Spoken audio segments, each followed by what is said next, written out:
اعوذ باللہ من الشیطان الرجیم قال يا آدم أنبئهم بأسمائهم فلما أنبأهم بأسمائهم قال ألم أقل لكم إني أعلم غيب السماوات والأرض وأعلم ما تبدون وما كنتم تكتمون وَإِذْ قُلْنَا لِلْمَلَائِكَةِ اسْجُدُوا لِآدَمَ فَسَجَدُوا إِلَّا إِبْلِيسَ أَبَى وَاسْتَكْبَرَ وَكَانَ مِنَ الْكَافِرِينَ وَقُلْنَا يَا آدَمُ اسْكُنْ أَنْتَ وَزَوْجُكَ الْجَنَّةَ وَكُلَا مِنْهَا رَغَدًا حَيْثُ شِئْتُمَا وَلَا تَقْرَبَا هَذِهِ الشَّجَرَةَ فَتَكُونَا مِنَ الظَّالِمِينَ رَبِّ اشْرَحْ لِي صَدْرِي وَيَسِّرْ لِي أَمْرِي وَاحْلُلْ عُقْدَةً مِّن لِّسَانِي يَفْقَهُوا قَوْلِي فَالْحَمْدُ لِلَّهِ وَالصَّلَاةُ وَالسَّلَامُ عَلَى رَسُولِ اللَّهِ وَعَلَى آلِهِ وَصَحْبِهِ أَجْمَعِينَ ثُمَّ أَمَّا بَعْدُ السلام علیکم ورحمۃ اللہ وبرکاتہ۔ پچھلے حلقے میں آیت نمبر 33 کے بارے میں کچھ بحث تو ہو گئی تھی، لیکن میرے نزدیک مکمل نہیں ہوئی تھی، تو وہیں سے دوبارہ شروع کرتے ہیں۔ قال یا آدم انبئهم باسمائهم، اللہ تعالیٰ نے فرمایا آدم ان کو ان تمام چیزوں کے نام بتاؤ۔ فلما انبأهم باسمائهم، جب انہوں نے آخر کار، لما کے معنی ہوتے ہیں عربی میں جب، لیکن جب کے لیے کئی الفاظ ہیں، اذ ہے، حینا ہے، لما ہے۔ لما کے خاص جو اس کی خاص تمیز ہے، اس کی اور تمیز ہے وہ یہ ہے کہ جس چیز میں بہت زیادہ وقت لگے آخر کار جا کر ہو، اس کے لیے لما استعمال ہوتا ہے۔ لما انبأهم باسمائهم، جب آخر کار ان کو تمام چیزوں کے نام بتا دیے، ان تمام چیزوں کے نام کی خبر دے دی انہوں نے، آدم علیہ السلام نے۔ مقصد یہ ہے کہ وہ لسٹ اتنی لمبی تھی کہ بہت وقت لگا تمام نام خاص ذکر کرنے میں صرف۔ قال الم اقل لكم انی اعلم غیب السماوات والارض، کہا کہ میں نے تم سے نہیں کہا تھا کہ میں ہی ہوں، انی بے شک میں ہی ہوں، اعلم غیب السماوات والارض، جو کہ جانتا ہوں تمام آسمانوں اور زمین کی غیب کی اندیکھی چیزیں، واعلم ما تبدون، اور میں یہ بھی جانتا ہوں جو کچھ تم دکھاتے ہو، وما کنتم تکتمون، اور جو کچھ تم اپنے اندر کافی عرصے سے چھپائے ہوئے ہو۔ دیکھیے ما تبدون، پھر ما تکتمون نہیں ہے، ما کنتم تکتمون، کنتم کے اضافے سے ہوتا کیا ہے، اس کا الماضی الاستمراری، جو عرصے سے تم اپنے ہاں چھپائے ہوئے ہو۔ بات فرشتوں سے ہو رہی ہے، فرشتے اللہ تعالیٰ سے کچھ نہیں چھپاتے، یفعلون ما یؤمرون، جو ان سے کہا جاتا ہے وہی کرتے ہیں۔ تو چھپانے کی بات کہاں سے آ گئی؟ چھپانے کا مقصد یہ ہے کہ ان کے درمیان میں، ان کی مجلس میں ابلیس بھی تھا، اور ابلیس کے دل میں جو کفر ہے وہ عرصے سے ہے، ظاہر اب ہوگا لیکن عرصے سے ہے، اور اللہ تعالیٰ کو اس کا شروع سے پتہ ہے دل میں کیا ہے۔ واللہ علیم بذات الصدور، اللہ تعالیٰ کو جو دلوں کے اندر، چھاتی کے اندر جو کچھ چھپا ہوا ہے اس کا سب کا پتہ ہے، ٹھیک ہے نا؟ تو اب فرشتے بھی حیران ہوئے ہوں گے ہم نے کیا چھپایا ہوا ہے، اللہ تعالیٰ نے یہ کیا بات کر دی کہ مجھے تمام غیب کا، آسمانوں کے غیب کا اور زمین کے غیب کا پورا علم ہے، اور میں وہ بھی جانتا ہوں جو تم ظاہر کرتے ہو، اور وہ بھی جانتا ہوں جو تم چھپائے ہوئے ہو۔ انہیں خود نہیں پتا وہ کیا چھپائے ہوئے ہیں اپنے درمیان میں۔ وَإِذْ قُلْنَا لِلْمَلَائِكَةِ، اگلی آیت میں یہ بات واضح ہو جائے گی پھر، وَإِذْ قُلْنَا لِلْمَلَائِكَةِ اسْجُدُوا لِآدَمَ فَسَجَدُوا إِلَّا إِبْلِيسَ، جب ہم نے فرشتوں سے کہا کہ آدم کی خاطر سجدہ کرو۔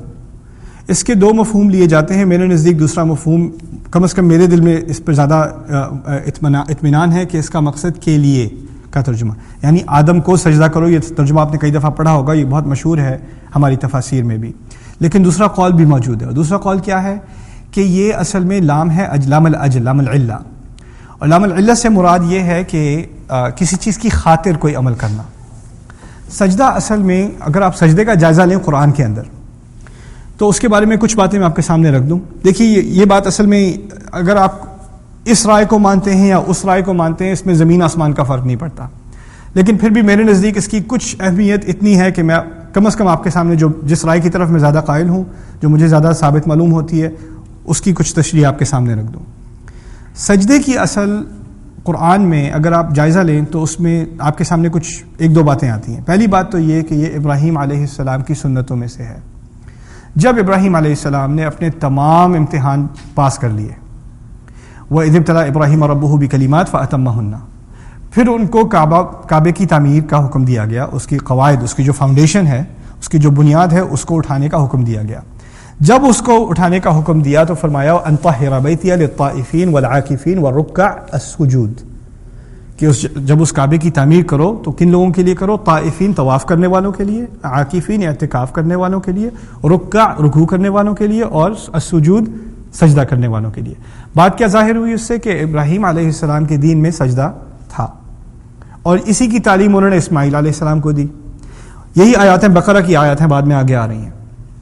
اس کے کچھ عرصے بعد اللہ تعالیٰ نے ذکر کیا نہ صرف اسماعیل علیہ السلام کا، لیکن دوسری طرف یعقوب علیہ السلام کا، وَوَصَّى بِهَا إِبْرَاهِيمُ بَنِيهِ وَيَعْقُوبُ يَا بَنِيَّ إِنَّ اللَّهَ اصْطَفَىٰ لَكُمُ الدِّينَ فَلَا تَمُوتُنَّ إِلَّا وَأَنْتُمْ مُسْلِمُونَ۔ دیکھیے، جو تعلیم اسماعیل کو دی اسی کی طرح کی تعلیم، یہاں تک کہ یہ نہیں کہ صرف اسحاق کا ذکر، یعقوب کا ذکر ہے۔ اب یعقوب بیٹے نہیں ہیں، کیا ہیں؟ پوتے ہیں، یعنی 2 نسلیں گزر گئیں، اور وہی دین ہے جو ابراہیم علیہ السلام کا تھا، کیونکہ انبیاء کی نسل ہے، اسحاق بھی نبی، اور اس کے بعد یعقوب علیہ السلام بھی نبی، اس کے بعد یوسف علیہ السلام بھی نبی۔ لیکن بات سمجھنے کی یہ ہے کہ اگر جب کعبہ بنایا گیا تھا تو وہ صرف بنی اسماعیل کے لیے نہیں، اسماعیل اور اسماعیل کی اولاد کے لیے نہیں، کیونکہ کیا تھا؟ مثابۃ للناس و امنا، یہ ایسی جگہ ہے جس کے لیے تمام لوگوں کے دل میں جگہ ہوگی۔ تو اس سے مراد یہ ہے کہ ابراہیم علیہ السلام نے جب اس گھر کی تعمیر کی، اور اس کے بارے میں دعا، اگر آپ اس کی کعبے کے متعلق دعائیں آپ اگر سورہ ابراہیم میں ان کا مطالعہ کریں اور جگہ مطالعہ کریں تو آپ کو پتہ چلے گا جب کعبے کا ذکر آتا ہے یا حج کا ذکر آتا ہے تو تمام لوگوں کی بات ہوتی ہے، صرف مسلمان کی بات نہیں ہوتی۔ یعنی اس گھر کا علم ہر انسان کو ہونا چاہیے تھا۔ ان اول بیت وضع للناس لا للمسلمین، للناس، پہلا گھر جو تمام انسانیت کے لیے بنایا گیا وہ یہ تھا، للذی ببکہ۔ اچھا، میں واپس بات لے آتا ہوں۔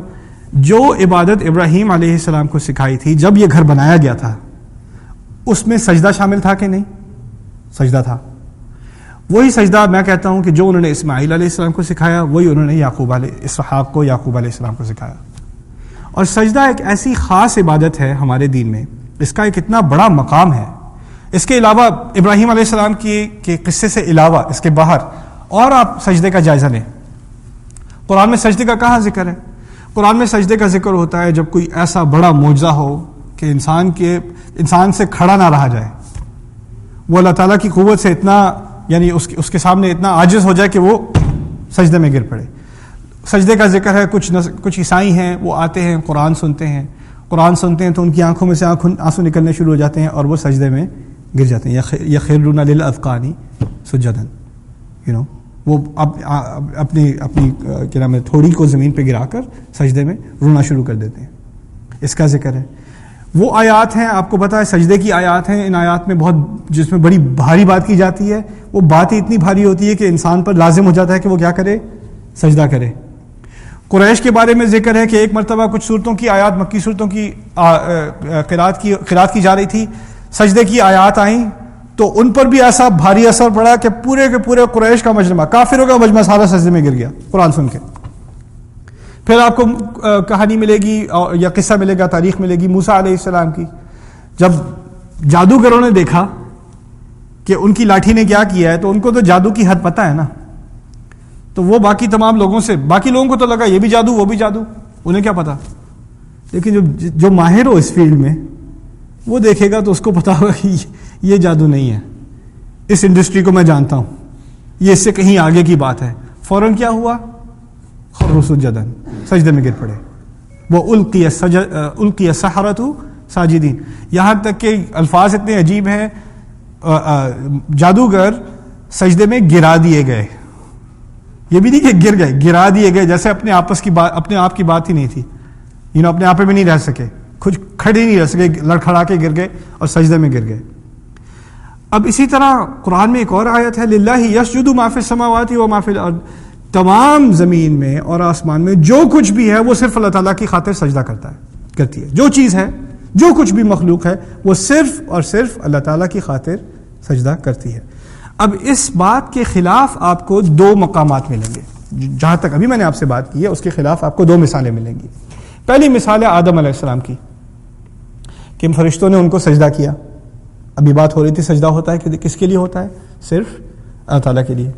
یہاں تک کہ سجدے کے بارے میں اتنی سخت ممانعت ہے ہمارے دین میں کہ جنازے کے وقت نماز جیسی عبادت اور سجدہ کتنا بڑا حصہ ہے نماز کا، جب جنازہ ہو رہا ہوتا ہے تو سجدہ نہیں ہوتا. کیوں؟ سامنے مخلوق ہے، پھر سجدہ نہیں کرنا.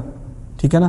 کتنی سخت ممانعت ہے جب رسول صلی اللہ علیہ وسلم نے لعنت کی ہے اہل کتاب کے ان لوگوں کی طرف جنہوں نے جہاں لوگوں کی قبریں تھیں وہاں مسجدیں بنائیں. قبروں کے پاس مسجدیں بنانے والوں پر لعنت بھیجی گئی ہے. بہت سخت الفاظ ہیں.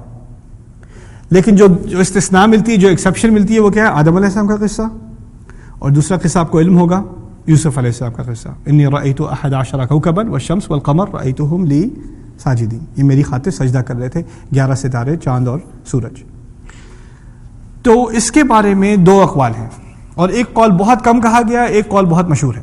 مشہور والا آپ کو پتا ہوگا کہ پرانے دین میں، یعنی اسلام شریعت محمدی سے پہلے صلی اللہ علیہ وسلم، اس آخری شریعت سے پہلے، اس آخری قرآن سے پہلے، کسی انسان کی عزت میں یا تعظیم کرنے میں سجدہ جائز تھا.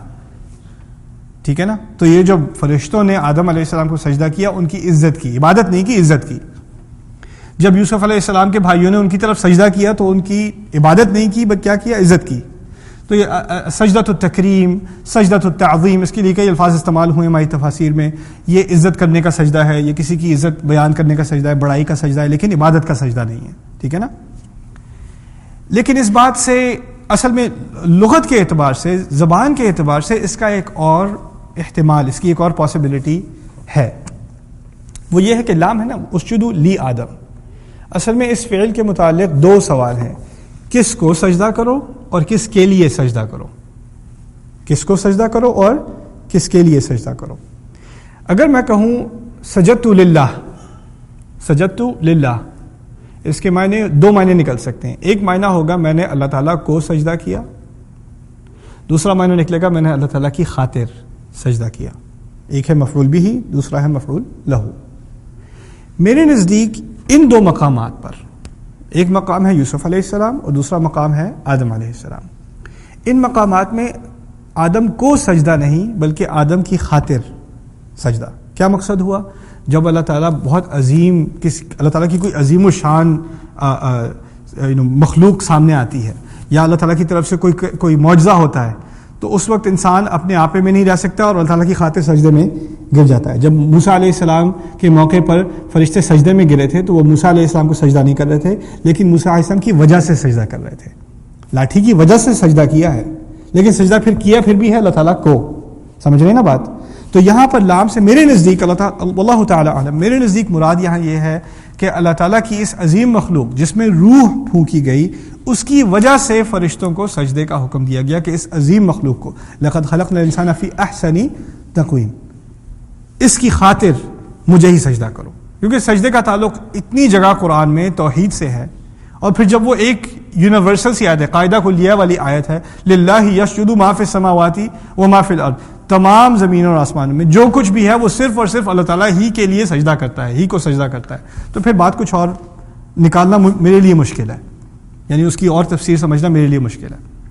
اور پھر دوسری بات یہ کہ سجدہ تکریم، اب کعبے کا جب ہمارے لیے کعبے کی طرف سجدہ، یہ ہمارے دین کا بہت بڑا حصہ ہے، اسی لیے ہم کسی اور سمت میں، کسی اور رخ میں سجدہ نہیں کرتے. لیکن یہ سنت اصل میں رسول صلی اللہ علیہ وسلم کی نہیں ہے، یہ سنت اصل میں ابراہیم علیہ السلام کی ہے. تو کسی اور طرف سجدہ کرنا ابراہیم علیہ السلام کی سنت سے مجھے نہیں نظر آتا کہ ممکن ہوگا. اس لیے یوسف علیہ السلام کے قصے میں بھی خروا لہ سجدا، میری خاطر سجدہ کر رہے تھے، میری وجہ سے، یعنی مجھے اتنا بڑا معجزہ سمجھ کر، مجھ میں اتنی بڑی کیا چیز ہے کہ میری وجہ سے سجدہ ہو رہا ہو، میری طرف نہیں، میری وجہ سے. وجہ سے کیوں؟ ایک بچہ جس کو کنویں میں پھینک دیا گیا ہو، جس کو اغوا کر لیا گیا ہو، جس کی موت بھی پتہ نہیں ہو گئی ہو کہ نہیں، اب وہ بادشاہت کے تخت پہ عزیز بن کر اللہ تعالیٰ جس کی حفاظت کرنا چاہے وہ کر لے. اتنا بڑا معجزہ اپنے سامنے دیکھ کر انسان سجدے میں نہیں گرے گا تو اور کیا کرے گا؟ ٹھیک ہے نا. اور پھر دوسری بات کہ سجدہ کرنے والوں میں کون تھے؟ یعقوب علیہ السلام. یعقوب علیہ السلام کا ذکر ابھی آ چکا ہے کس سلسلے میں؟ ابراہیم علیہ السلام کی وراثت میں جو دین ابراہیم علیہ السلام کو دیا تھا وہی یعقوب علیہ السلام کو دیا تھا، اس میں سجدہ بھی شامل تھا.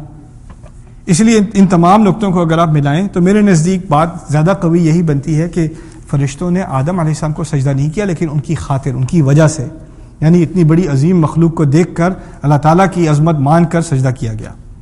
اور جب ابلیس نے سجدہ منع کیا تو اس کا کہنے کا مقصد یہ تھا کہ اس کی وجہ سے سجدہ، یہ کیا بڑی چیز ہے؟ کوئی بڑی چیز ہو تو سجدہ کیا جائے اس کی خاطر، اس میں کیا ہے؟ خلقتنی من نار وخلقتہ من طین. خیر یہ سائٹ کی بات تھی. دیکھیے اس بات کو ماننے یا نہ ماننے سے اسلام اور کفر نہیں بنتا. الحمدللہ اب دین اسلام کم از کم اس بات پر تو ہم سب کا اتفاق ہے کہ جب یہ شریعت آ چکی تو اس شریعت میں سجدہ صرف اور صرف اللہ تعالیٰ ہی کے لیے ہے. ٹھیک ہے، سوال صرف اتنا ہے کہ یہ قاعدہ ہمیشہ سے تھا یا صرف ہماری شریعت میں نافذ کیا گیا؟ میرے نزدیک یہ ہمیشہ سے تھا، واللہ تعالی عالم. اوکے. وَإِذْ قُلْنَا لِلْمَلَائِكَةِ اسْجُدُوا لِآدَمَ فَسَجَدُوا إِلَّا إِبْلِيسَ، جب فرشتوں سے کہا گیا کہ سجدہ کرو آدم کی خاطر تو ان تمام نے سجدہ کیا سوائے ابلیس کے. الا ابلیسا، اس میں زبر ہے ابلیس پر، الا ابلیسا، اسے استثناء مفرغ کہا جاتا ہے. مفرغ سے مراد ہے کہ جو پورے گروپ میں شامل نہ ہو. اسی سے ظاہر ہوتا ہے کہ وہ فرشتوں میں نہیں تھا. اگر آپ دیکھیے اردو میں ترجمہ پڑھیے، تمام نے سجدہ کیا، تمام فرشتوں نے سجدہ کیا سوائے ابلیس کے، اس سے انسان کے دماغ میں گمان آئے گا کہ وہ بھی فرشتوں میں سے تھا کیا. ٹھیک ہے نا. سارے بچے آ گئے سوائے کریم کے، تو کریم بچہ ہی ہوا نا. ٹھیک ہے نا. تمام فرشتوں نے سجدہ کیا سوائے ابلیس کے، تو بات کیا معلوم ہوتی ہے کہ ابلیس بھی فرشتہ. لیکن یہ تو ہمیں معلوم ہے کہ نہیں ہے فرشتہ، وہ تو عیسائی کہتے ہیں، یہودی کہتے ہیں. اللہ تعالیٰ نے تو صاف صاف کہہ دیا کان من الجن ففسق عن امر ربہ، وہ تو جنوں میں سے تھا. تو یہ کیسے کہہ دیا؟ یہ اصل میں یہ باتیں کنفیوزنگ تب ہوتی ہیں جب عربی نہ آتی ہو. دیکھیے فسجد الملائکہ فسجدوا الا ابلیسو، اگر ابلیسو ہوتا، اگر مرفوع ہوتا تو یہ تابع ہوتا ضمیر کے، اور معنی یہ ہوتے کہ وہ بھی فرشتوں میں سے تھا. لیکن خاص اس پر جو منصوب آئی، زبر آئی ہے، اس کو باقی گروپ سے الگ کر دیا گیا ہے. کہنے کا مقصد کہ یہ فرشتوں میں سے نہیں تھا، یہ الگ تھا. سب بچے آ گئے سوائے ٹیچر کے. اب ٹیچر بچوں میں سے نہیں ہے. ٹھیک ہے نا. اب کریم ہو سکتا ہے ٹیچر کا نام ہے. میں نے کہا تھا سب بچے آ گئے سوائے کریم کے. یہ ممکن ہے کہ کریم ٹیچر ہو؟ ممکن تو ہے. عربی میں مزے کی بات یہ ہے کہ کریم پہ حرکت ڈال کے پتہ چل جاتا ہے بچوں میں سے ہے کہ نہیں ہے. اگر کریمو ہوتا یا کریمن ہوتا تو بچوں میں سے ہے، کریمن ہوتا تو ٹیچر ہے، الگ ہے. یہ عربی کی خصوصیت ہے. سبحان اللہ. فسجدوا الا ابلیس ابا واستکبر، اس نے تو منع کر دیا. ابا کے یعنی کسی بات کا کرنے سے انکار کرنا. دس از ابا. واستکبر، اور اپنی بڑائی چاہتا تھا. ایک ہے تکبر عربی میں، اپنے آپ کو بڑا ماننا، اپنے آپ کو بڑا سمجھنا. دوسرا ہے اپنی بڑائی چاہنا، اپنے آپ کو بڑا ظاہر کرنے کی کوشش کرنا. یہ ہے استکبار. تکبر نہیں، استکبار. ابا واستکبر یعنی کہنے کی کوشش یہ کی کہ اس میں کیا بڑی چیز تو میں ہوں. ابا واستکبر وکان من الکافرین، اور اسی طرح وہ ہمیشہ سے کافروں میں سے تھا. دیکھیے اگر اس موقع پر کافر ہو گیا تو الفاظ ہوتے واصبح من الکافرین. اس وقت جب اس نے انکار کیا تب وہ کافروں میں سے ہو گیا. وہ الفاظ عربی میں ہوتے واصبح من الکافرین. قرآن کے الفاظ کیا ہیں؟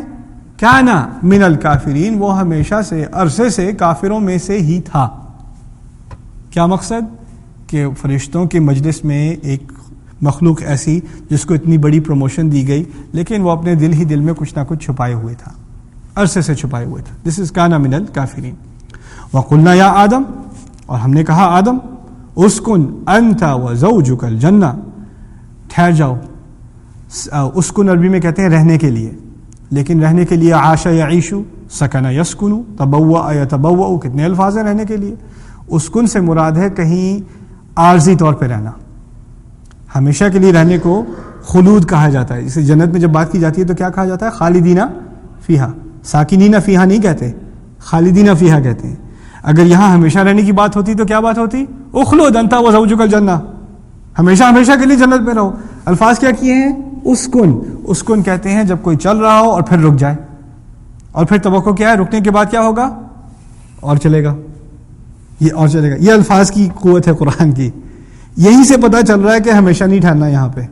ابھی سے پتہ ہے. اور یہ بات پہلے بھی بتا دی کہ یہ میں نے آپ سے کہا تھا انی جاعل فی الارض خلیفہ، زمین کے لیے خلیفہ بنایا ہے میں نے. جنت کے لیے نہیں خلیفہ بنایا. جنت میں خلیفے کی ضرورت نہیں ہے، کیونکہ جنت میں آپ کو اپنا نام آگے کرنے کے لیے اولاد کی ضرورت نہیں ہوتی، آپ ہی ہمیشہ کے لیے رہتے ہیں. دنیا میں انسان مرتا ہے، دنیا میں اس کا نام آگے کرنے کے لیے اس کو خلیفہ چاہیے. ٹھیک ہے نا؟ تو یہاں اسکن. دوسری مزے کی بات، یہاں کتنے لوگ رہ رہے ہیں؟ ایک ہمارے والد، دوسری ہماری والدہ. عربی میں کہا جاتا ہے اسکنا، تم دونوں رہو. اسکنا فی الجنہ، کہا اسکن انت و زوجک، رہو تم اور تمہاری بیوی، دونوں کو الگ کر دیا. یہ بھی کہا جا سکتا ہے عربی میں تم دونوں رہو، اسکنا. اگر کہا ہوتا اسکنا تو مقصد یہ ہوتا کہ دونوں میاں اور بیوی سے خطاب کیا جا رہا ہے، لیکن یہاں پر خطاب صرف شوہر سے، آدم علیہ السلام سے، اور آدم علیہ السلام کے ذریعے ہماری ماں سے. انت و زوجکا، یعنی حوا سلام علیہا کی طرف اشارہ اللہ تعالیٰ نے براہ راست نہیں کیا، ان سے براہ راست بات نہیں کی اس امر میں. اس امر میں صرف آدم علیہ السلام. کیوں؟ کیونکہ اگر آپ آگے دیکھیے تو یہ نہیں کہا وَكُلْ أَنْتَ وَزَوْجُكَ مِنْهَا رَغَدًا حَيْثُ شِئْتُمَا، اور تم کھاؤ اور تمہاری بیوی کھائے. نہیں، اب تم دونوں کھاؤ. فوراً آگے الفاظ کیا ہیں؟ تم دونوں کھاؤ. یعنی اس حصے میں صرف آدم علیہ السلام سے بات، اور الگ سے تم اپنی بیوی سے کہہ دینا. لیکن جب کھانے کی بات آئی تو کیا کہا؟ تم دونوں کھاؤ. اور جب وہ جو ایک خاص درخت ہے جس کے قریب نہیں جانا، وَلَا تَقْرَبَا، یہ نہیں کہا وَلَا تَقْرَبْ أَنْتَ وَلَا زَوْجُكَ، نہ تم اور تمہاری بیوی نہ جائے. نہیں، تم دونوں مت جانا قریب. تو کچھ معاملات میں دونوں سے بات، اور ایک پہلے معاملے میں صرف شوہر سے بات اور بیوی سے بات نہیں. اس کی کیا حکمت ہے؟ اس کی حکمت یہ ہے کہ کچھ احکام اللہ تعالیٰ کے ایسے ہیں جس میں شوہر کی ذمہ داری ہے، شوہر کی ذمہ داری ہے. اور پھر کچھ حقوق قرآن میں ایسے ہیں، کچھ حلال اور حرام، کچھ ذمہ داریاں ایسی ہیں، وہ آپ مرد ہیں یا عورت ہیں کوئی فرق نہیں پڑتا، آپ خود ذمہ دار ہیں. گھر کو سیٹل کرنے کا، گھر کا معاملہ، گھر میں سکون قائم کرنا، اسکن کے معنی یہ بھی ہیں. قرآن میں جو دوسری آیت ہے لِتَسْكُنُوا إِلَيْهَا، اسی کی طرح وَمِنْ آيَاتِهِ أَنْ خَلَقَ لَكُم مِّنْ أَنفُسِكُمْ أَزْوَاجًا لِتَسْكُنُوا إِلَيْهَا، سورۃ الروم، تاکہ تم ان کی طرف سکون حاصل کرو. سکون، گھر کا سکون کس کی ذمہ داری ہے؟ شوہر کی. ذرا غور سے سننا.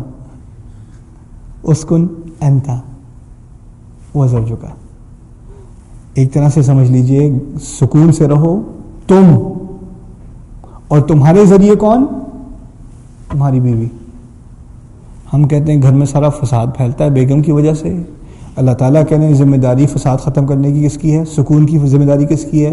تمہاری ہے، میری ہے. ہمارے ہاں کیا فارمولا ہے فساد ختم کرنے کا؟ خاموش، بات ہو گیا، سکون چاہیے مجھے. اسے سکون کہتے ہیں ہمارے ہاں. یہ ہماری خاص تفسیر ہے قرآن کی، پاکستانیوں کے لیے خاص بنوائی ہے ہم نے. سکون سمجھنے کی کوشش کیجئے کیا بات کی جا رہی ہے، بڑی بڑی بھاری بات کی جا رہی ہے. اصل میں اگر اس آیت کو سمجھنا ہے تو آپ قرآن کے تمام انبیاء جن کا رول شوہر کا رول، قرآن میں تمام ان عظیم شخصیتوں کا رول جنہوں نے شوہر کا رول کا دور ادا کیا، ان کا مطالعہ کیجئے، آپ کو پتہ چلے گا اسکن کے کیا معنی ہیں. رسول صلی اللہ علیہ وسلم کے معاملے میں کتنی مرتبہ ہوا کہ ہماری امہات نے ایسی بات کر دی جس کا ان کو غصہ آیا. واقعات تو درج ہیں، صحیح حدیث میں بھی درج ہیں، قرآن میں بھی کہیں کہیں ذکر ہے، قرآن میں بھی کہیں کہیں ذکر ہے. یہاں تک کہ کچھ آیات تو ایسی ہیں کہ ہماری مائیں ہیں امہات المؤمنین، ان کے بارے میں آیات پڑھ کے آپ کے کھال کے بال کھڑے ہو جاتے ہیں. عسى ربكم ان طلقكن ان يبدله ازواجا خيرا منكن. اس کا رب اگر چاہے تو وہ تم لوگوں کو، تم عورتوں کو طلاق دے دے. کن سے بات ہو رہی ہے؟ ہماری ماؤں سے بات ہو رہی ہے رضی اللہ تعالی عنہن، اور وہ تم سے اچھی والیوں سے شادی کر لیں.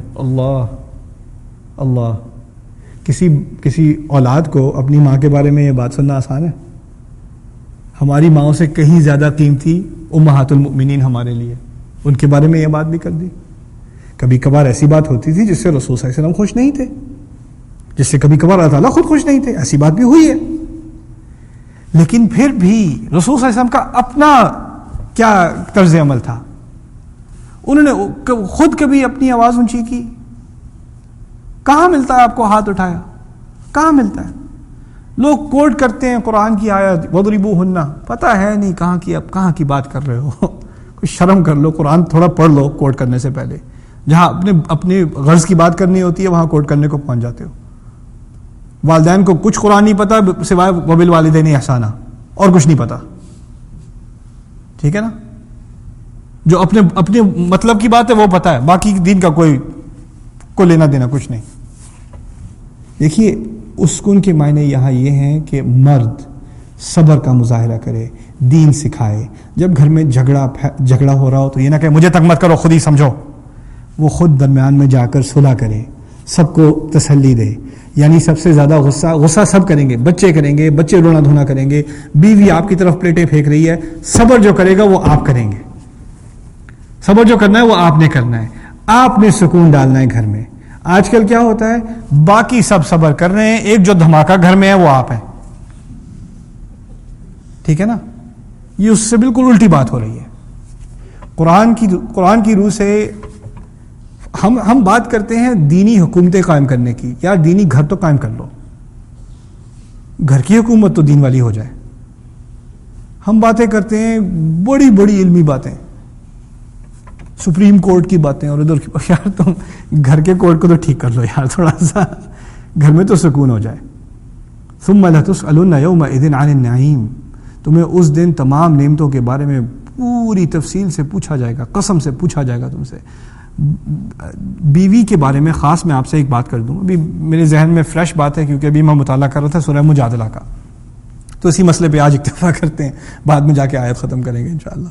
کبھی سوچتا ہوں کہ 3 صفحے ہو جائیں گے ایک حلقے میں، لیکن پھر کبھی بات نکل آتی ہے تو پھر خیر.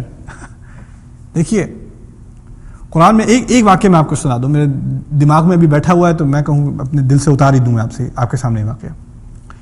ہوتا یہ ہے کہ رسول صلی اللہ علیہ وسلم کے پاس ایک صحابیہ آتی ہیں، عورت ہے، بچوں کے ساتھ اپنے روتی ہوئی آتی ہیں. خولہ نام ہے ان کا. ابن عاشور کہتے ہیں شاید ان کا نام خویلہ تھا یا خولہ تھا، وہ بات اہم نہیں. آئی روتی ہوئی کہتی ہے میرا شوہر مجھ سے بہت غصہ کر رہا ہے. وہ بھی صحابی، دونوں مسلمان. بہت غصہ کرتا ہے مجھ پہ. آج اس نے اتنا غصہ کیا مجھ سے اس نے زہار کر لیا. زہار عربی میں کہتے ہیں جب شوہر غصے میں آ کے اپنی بیوی سے کہے آج کے دن سے تم میری ماں کی طرح ہو. کہنے کا مقصد یہ ہے کہ میں تمہارے ساتھ اب تو میں چھوؤں گا بھی نہیں، تمہاری طرف اس طرح میں دیکھوں گا بھی نہیں. اب تو جب میں تمہارے بارے میں سوچوں گا تو میں ایسے سوچوں گا جیسے اپنی ماں کے بارے میں سوچ رہا ہوں. سوال ہی پیدا نہیں ہوتا میں تمہارے قریب جاؤں. یہ جاہلوں کے ہاں جاہلی دور میں طلاق تھی.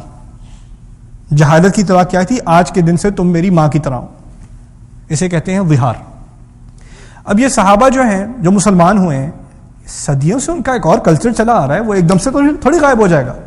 میاں بیوی میں جھگڑا ہوا، ان کا ٹیمپریچر کچھ زیادہ ہوا، انہوں نے کہہ دیا آج سے تم میری ماں ہو. اب وہ روتی بھی آ گئی رسول صلی اللہ علیہ وسلم کے پاس کہ انہوں نے کیا کہہ دیا، میرے تو چھوٹے چھوٹے بچے ہیں. ان ضممتہم الیہ ضاعوا وان ضممتہم الی جاعوا. اگر دیکھیں اگر طلاق ہو گئی ہے واقعی تو کسٹڈی کا معاملہ ہے نا، بچے کس کے پاس ہوں گے؟ یا تو شوہر کے پاس ہوں گے یا بیوی کے پاس ہوں گے. وہ کہتی ہیں آنکھیں بیچاری کہتی ہیں رضی اللہ عنہ دیکھیں اگر آپ نے ان بچوں کو اس کے ساتھ ڈال دیا تو بچے مر جائیں گے. اس کو تو بچوں کا خیال کرنا نہیں آتا، وہ 1 گھنٹہ نہیں سنبھال سکتا، وہ زندگی بھر کیا سنبھالے گا. اور اگر آپ میرے پاس چھوڑ دیں تو بھوکے مر جائیں گے. میں کہاں کماتی ہوں، کماتا تو وہ ہے، کیا کروں میں؟ رسول صلی اللہ علیہ وسلم نے کہا کہ دیکھو جہاں تک میرا علم ہے، جہاں تک وہ کلچر کا تعلق ہے، جب تک اللہ تعالیٰ نے اس کلچر میں کوئی چیز حرام نہیں کر دی، رسول نے اپنی طرف سے کسی چیز کو حرام نہیں کیا. حرمتی علیہ، دیکھو جہاں تک میرا تعلق ہے تمہیں اس کے نزدیک نہیں جانا چاہیے ابھی، جہاں تک میرا علم ہے. پھر رونا شروع کر دیا، آواز اونچی کرنی شروع کر دی، دھاڑے مارنے شروع کر دی. بچے بھی سامنے رو رہے ہیں، نہیں مجھے اور کوئی جواب دیں، اور کوئی جواب دیں، اور کوئی جواب. اب دیکھو رسول صلی اللہ علیہ وسلم کے سامنے آواز اونچی کرنا کوئی چھوٹی بات نہیں ہے. آیات آ چکی ہیں.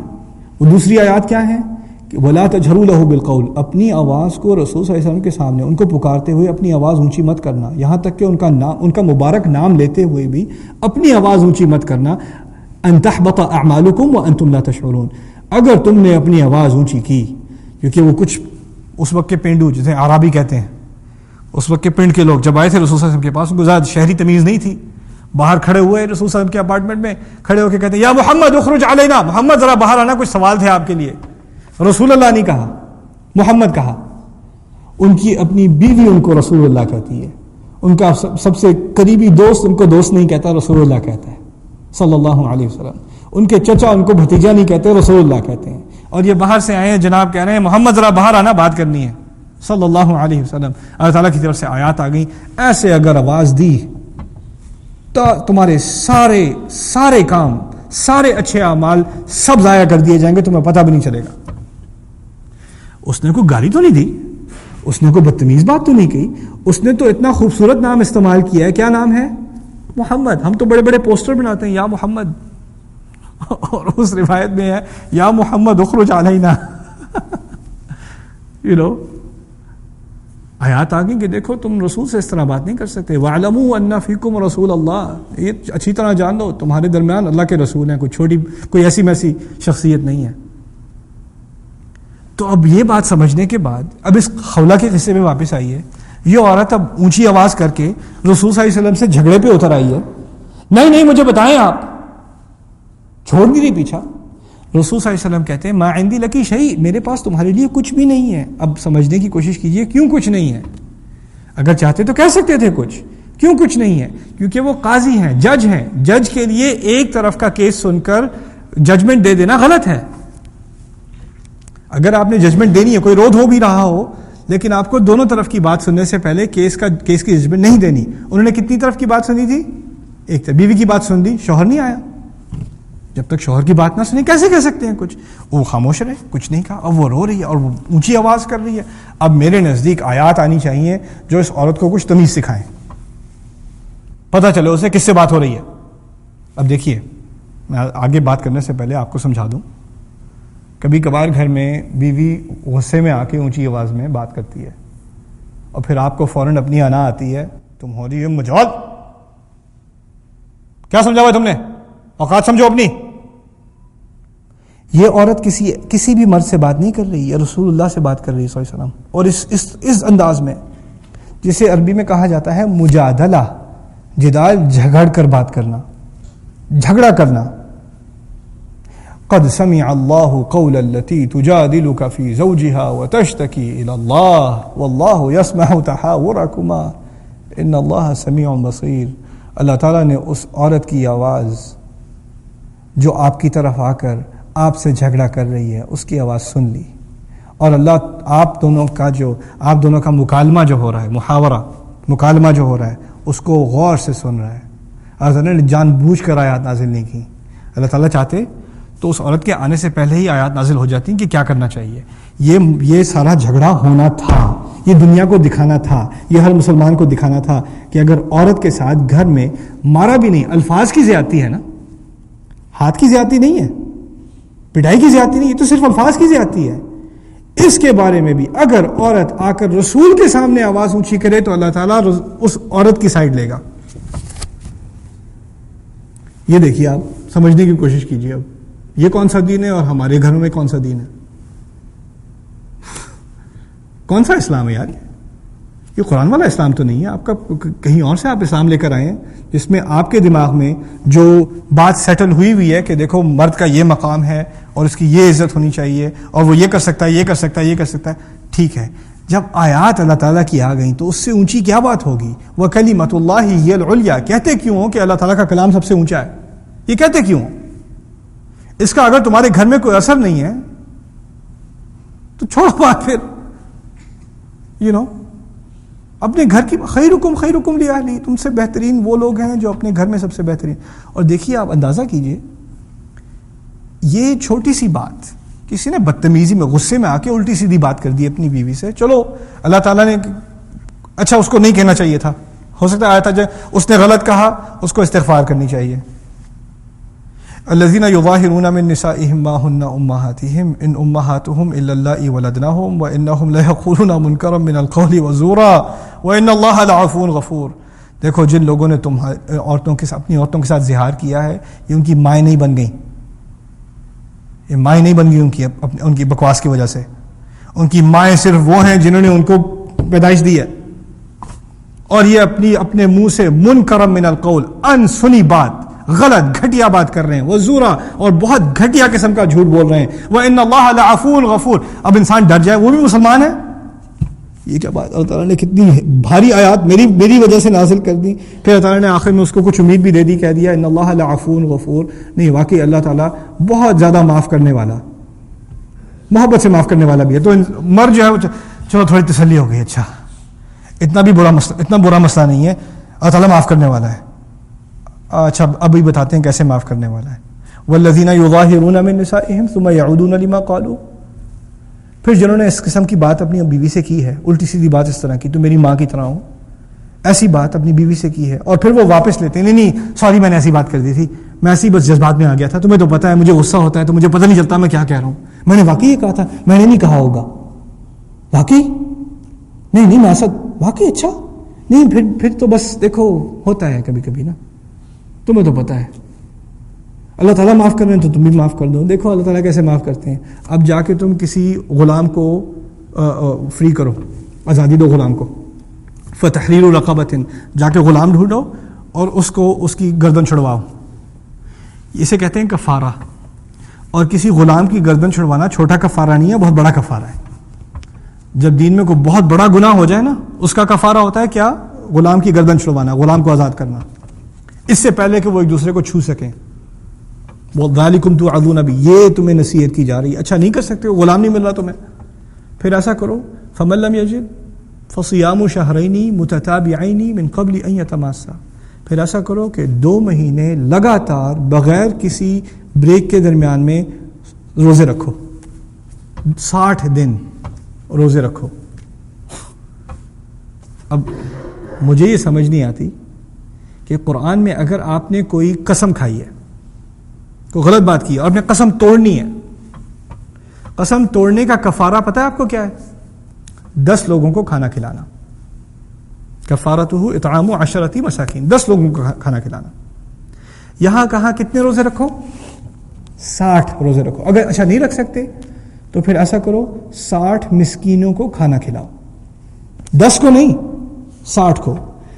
دوسری جگہ قرآن میں کیا ہے؟ اگر کوئی غلط بات کر دی ہے، کوئی اپنی طرف سے وعدہ کر دیا غلط قسم کا بھی، اس کو توڑنا ہو، اس کفارے کو توڑنا ہو، اس کا کفارہ دینا ہو، تو کتنوں کو کھلاؤ؟ 10 کو. تو یہاں 60 کیوں؟ آپ اندازہ کیجئے 60. جب رسول صلی اللہ علیہ وسلم نے قیاس کیا، رسول صلی اللہ علیہ وسلم ان دونوں آیات کو دیکھتے ہوئے، کیونکہ 2 آیات نازل ہوئی ہیں، ان کو سامنے رکھتے ہوئے جب رسول صلی اللہ علیہ وسلم سے پوچھا گیا کہ جب روزہ جان بوجھ کر توڑے انسان تو کتنوں کو کھلائے یا کتنے روزے رکھے؟ 60 روزے یا 60 لوگوں کو کھانا کھلائے. ایک روزہ رمضان کا جان بوجھ کر اگر توڑے تو، یعنی 2 چیزیں جو ایک دوسرے سے بہت ملتی جلتی ہیں کفارے کے اعتبار سے. وہ کون سی 2 چیزیں ہیں؟ آدمی الٹی سیدھی بات بیوی سے کرے یا آدمی جان بوجھ کر روزہ توڑے. لیکن میرے نزدیک روزہ توڑنا یا کسی کفارے کو توڑنا وہ زیادہ قریب ہیں ایک دوسرے کے. ان دونوں کا آپس میں کیا تعلق ہے؟ ان دونوں کی ایک حد کیوں ہے؟ مولانا اکرم ندوی فرماتے ہیں اس مسئلے میں کہ ان دونوں میں ایک چیز جو ہے اس میں مماثلت ہے. وہ کیا ہے؟ روزے میں تم نے کوئی چیز جو اللہ تعالیٰ نے حرام کی تھی وہ اپنے لیے کیا کر دی؟ حلال کر لی. ان آیات میں تمہارے لیے بیوی حلال ہے اور تم نے اس کو اپنے لیے حرام کر دیا. کسی حلال چیز کو حرام کرنا یا کسی حرام چیز کو حلال کرنا تمہاری جرت کیسے ہوئی؟ یہ صرف اللہ تعالیٰ کرتا ہے، اور جب یہ کرو گے تو اس کا کفارہ بڑا ہوتا ہے. اب کچھ لوگوں کے نزدیک ہی چھوٹی سی بات ہے، ٹھیک ہو میاں بیوی میں ایسی باتیں ہو جاتی ہیں کبھی کبھار، کوئی بات نہیں. اگر ٹھیک ہے تمہارے نزدیک چھوٹی بات ہے تو اگلی آیات بھی سن لو. یہ صرف میں اسکننتا وزوجک الجنہ کی بات کر رہا ہوں، سکون کی بات کر رہا ہوں. سکون کی کیا حیثیت ہے ہمارے دین میں؟ شوہر کی ذمہ داری کیا ہے؟ اللہ تعالیٰ فرماتے ہیں یوم یبعثہم اللہ جمیعا، اسی سورۃ مجادلہ میں، یوم یبعثہم اللہ جمیعا فینبئہم بما عملوا احصاہ اللہ ونسوہ واللہ علی کل شیء شہید. اس دن جب وہ ان تمام کو اکٹھا کرے گا، کھڑا کرے گا، اور پھر وہ ان کو ان چیزوں کے بارے میں بتائے گا جن کو اللہ تعالیٰ نے خوب ریکارڈ کیا ہوا تھا اور وہ بھول گئے تھے. انسان کب کوئی چیز بھولتا ہے؟ کوئی چھوٹی موٹی چیزوں تو بھول جاتا ہے. اللہ تعالیٰ کہتے ہیں میں نہیں بھولتا. میں تمام چیزوں کا گواہ ہوں، اللہ تعالیٰ تمام چیزوں پر شاہد ہے، واللہ علی کل شیء شہید۔ اس آیت کی کیا مناسبت ہے؟ کچھ لوگوں کے نزدیک ایسی بات گھر میں جب اننیسیسری قسم کا غصہ کرے شوہر، ابیوز کرے، یا سائیکولوجیکل ابیوز ہو یا فزیکل ابیوز ہو، اس کو کچھ بھی نہ سمجھے، یہ تو میرا حق ہے، یہ نہیں کرتے تو اور کیا سمجھا ہوا ہے، ورنہ سر پہ چڑھ جاتی ہیں عورتیں، پتہ ہے؟ یہ نہ اس کی ویڈیو نہ دیکھا کرو، دیکھو سر پہ چڑھ جائیں گی عورتیں، یہ دیکھ کے نا اب یہ میرے خلاف استعمال کرنا شروع کر دیں گے، دیکھو ذرا یہ کوٹ کرنا شروع کر دیں گے، کچھ لوگ تم بیٹھے ہوئے ہو یہاں پہ، اب بڑا افسوس کر رہے ہو کہ بیگم اوپر بیٹھی ہوئی ہیں، آج کیوں آ گئی؟ کسی اور دن بلانا تھا یار، یہ تو پھٹا پہ گیا ہوتا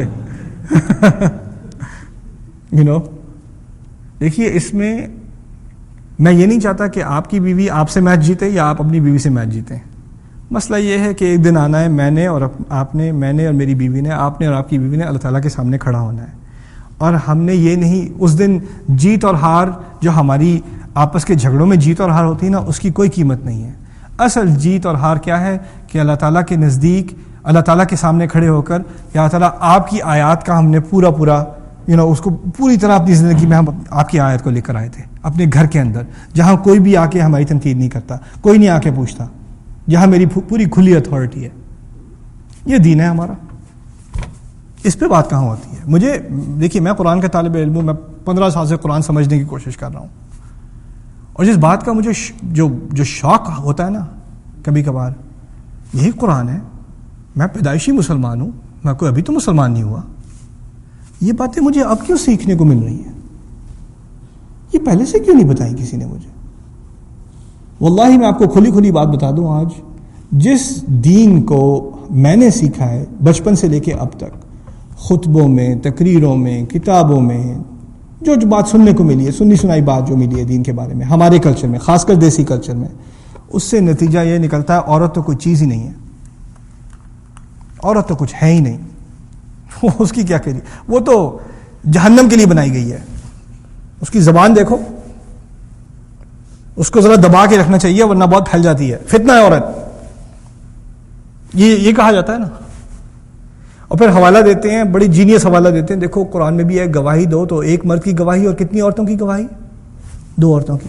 تجارت کے معاملے میں کہتا ہوں ٹھیک ہے، بڑی زبردست بات کی آپ نے، عورت ایک مرد اور کتنی؟ 2 عورتیں، یعنی مرد کا اس سے دگنا، اس کی سٹیزنشپ، اس کی انسانیت اس سے دگنی۔ میں کہتا ہوں آپ 1/3 سے 1/4 حدیث، اور حدیث کے بارے میں شہادت تجارت کی شہادت سے کہیں زیادہ اہم ہے۔ یہ حدیث کہاں سے آ رہی ہیں؟